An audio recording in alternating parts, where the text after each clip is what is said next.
3월 17일 오늘의 말씀은 요한복음 13장 18절에서 30절입니다. 내가 너희 모두를 가리켜 말하는 것이 아니니라. 나는 내가 택한 자들이 누구인지 알미라. 그러나 내 떡을 먹는 자가 내게 발꿈치를 들었다 한 성경을 응하게 하려는 것이니라.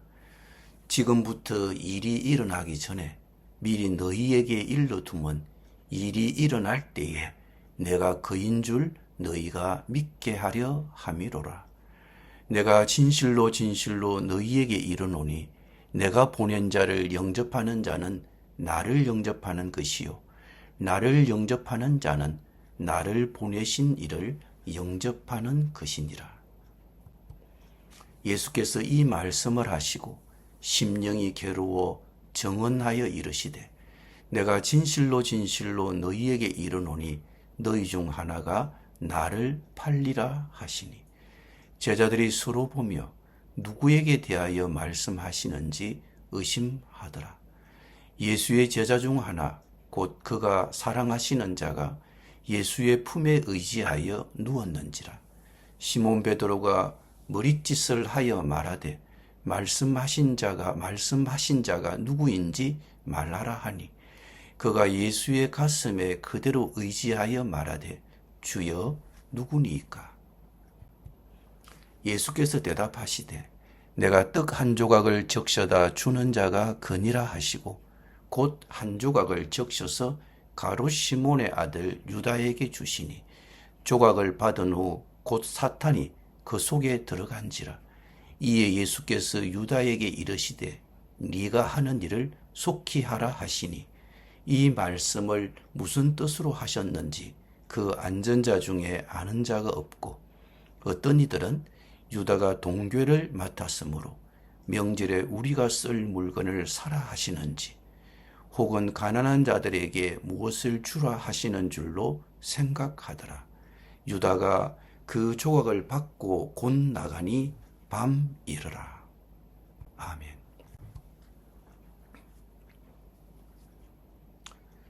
참으로 이상합니다. 가룟 유다의 배신 속에서도 성경 말씀이 성취되고 있습니다. 우리는 하나님께서 우리 삶의 좋은 일들에 대한 계획을 가지고 계신다고 생각하지만 그렇지 않은 일들은 어떨까요? 우리를 위협하고 두렵게 하고 무너뜨리는 사건들에 대해서도 하나님께서 여전히 통제하고 계실까요? 어떤 사람들은 하나님이 악이 일어나는 것을 못 본 척 하신다고 생각하며 하나님이 온전히 선하시기 때문에 그런 관점을 고수해야 한다고 여깁니다. 하지만 보십시오. 역사상 가장 큰 악이 저질러졌는데 하나님은 이러한 배신의 사건들을 주관하실 뿐만 아니라 이 모든 것은 구약 성경에서 예언된 것이며 반드시 일어날 일이었습니다. 하나님께서는 가장 어두운 순간, 배신의 순간에도 구원의 계획을 이루어 가십니다. 하지만 그렇다고 해서 그러한 악이 즐거운 것이나 좋은 것이 되는 것은 아닙니다. 예수님조차도 가룟 유다의 배신에 대해 심히 괴로워하셨습니다. 마음은 그렇지 않은데 미소를 짓고 느끼지 않는 감정을 느끼는 척하거나 상처받았는데도 아프지 않은 척하는 것은 우리 자신에게도 다른 사람에게도 아무런 도움이 되지 않습니다. 괴로운 것은 괴로운 것입니다. 우리의 감정 상태가 하나님의 선하신 계획을 방해하는 것은 아니지만 하나님의 때에 해결하고 변화시킬 수 있도록 그 현실을 인식해야 합니다. 이제 예수님의 제자들이 행동에 나섭니다. 예수께서 이 말씀을 하시고 나서 마음이 괴로우셔서 환히 드러내어 말씀하셨습니다. 예수께서 제자들에게 너희 가운데 한 사람이 나를 팔아 넘길 것이다 라고 하시자 제자들은 예수께서 누구를 두고 하시는 말씀인지 몰라서 서로 바라다 보았습니다. 베드로는 예수의 품에 기대어 앉아있는 예수께서 사랑하시는 제자에게 고갯짓을 하여 누구를 두고 하시는 말씀인지 여쭈어 보라고 하였습니다. 여기서 예수께서 사랑하시는 제자는 거의 확실히 이 복음서의 저자인 요한일 것입니다. 제자들은 누가 예수님을 배신할 것인지 알고 싶어 합니다. 예수께서 내가 떡 한 조각을 적셔다 주는 자가 그니라라고 대답하셨습니다. 그리고 유다에게 네가 하는 일을 속히 하라고 하셨습니다.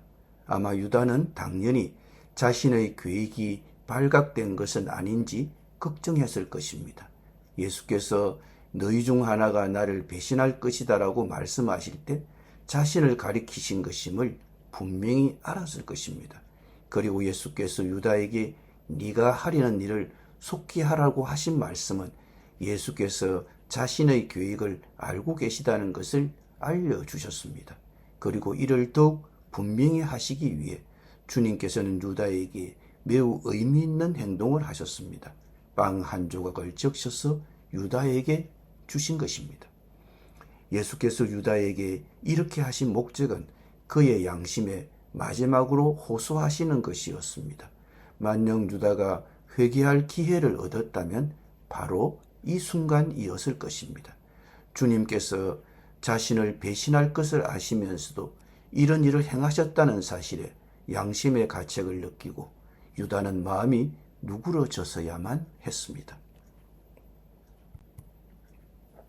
그러나 그는 그의 마음을 더 굳게 만들었습니다.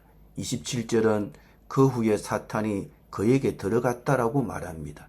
이는 유다가 스스로 사탄에게 자신의 이성을 잃고 의지를 지배하도록 내버려 두었다는 의미로 해석될 수 있습니다.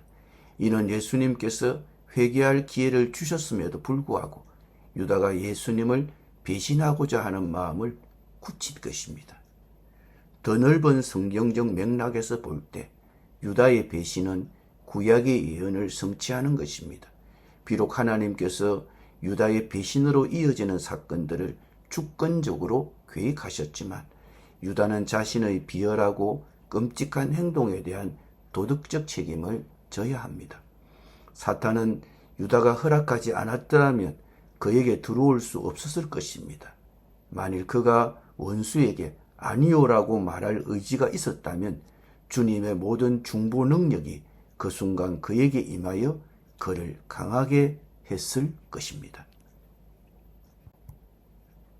요한은 이 어두운 이야기를 우리에게 기록했는데 이는 우리가 유다를 비난하기 위해서가 아니라 우리 자신의 마음을 살펴보도록 하기 위함입니다.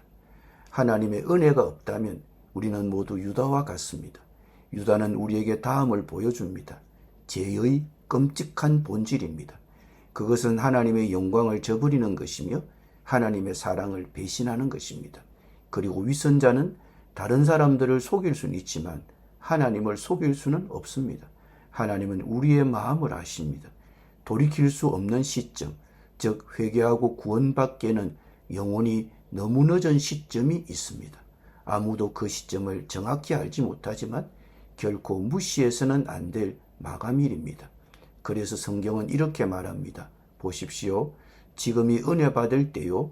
지금이 구원의 날입니다. 예수님은 유다에게 마지막 기회를 주셨습니다. 오늘 우리 자신에게도 또 다른 기회가 주어집니다. 빛으로 나오시겠습니까? 아니면 어둠 속으로 나가시겠습니까? 사탄이 우리를 유혹할 때 아니오라고 말할 의지가 있어야 됩니다. 그러면 주님의 모든 중보 능력이, 성령의 능력이 그 순간 우리에게 임하여 우리를 강하게 하실 것입니다. 아멘. 기도드립니다. 주님, 오늘 말씀을 통해 우리의 큰 낙심의 순간에도 주님의 신성한 계획이 여전히 우리를 주관하고 있음을 알려주심에 감사드립니다. 주님, 오늘 저희는 저희의 마음을 들여다보며 성찰합니다. 주님, 저희를 살피시고 차가움과 무감각, 어둠으로 가득 찬 숨겨진 곳들을 드러내 주옵소서. 유혹을 이겨낼 수 있는 힘을 주시고 오직 성령의 충만하심만 의지하게 하옵소서. 예수님의 이름으로 기도드립니다. 아멘.